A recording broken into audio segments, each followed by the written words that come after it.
A lot of old wood. See a peek of nice video.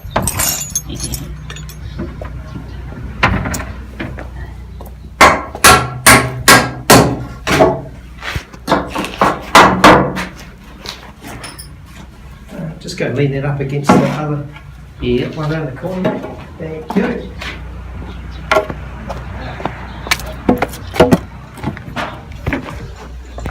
So, this is the workspace that I'll be working with. Jesus Christ, as you can see, leaky. Look, there's just water everywhere. Water everywhere. I have to put a tarp over the scooter.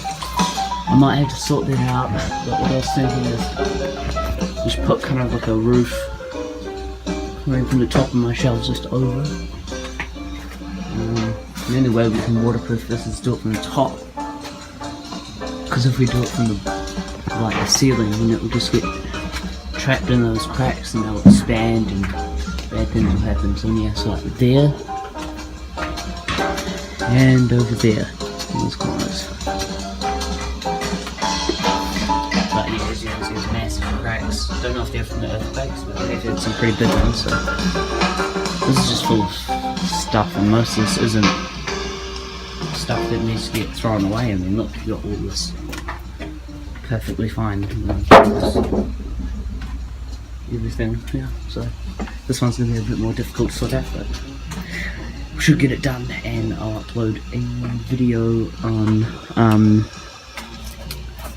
technically, you know, restoring this, making this my workspace. Because oh Jesus Christ, I better get out of here. Getting a bit wet, so.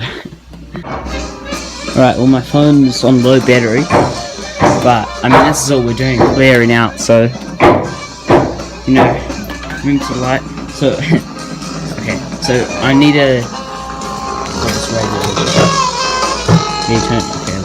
I need to clear everything around the scooter. I did a video on this, haven't uploaded it yet, it's still been edited, I wonder why, 4 weeks later. Anyway, I need to clear everything around this and get it out. Move it to the garage over there. Yeah, remember to like, subscribe, share the video. Come back with part 2, probably more clearing out. And then just wait. Just stay tuned for when I actually, you know, start working on this space here. Yeah. Alright. Well, see you in the next one. Bye.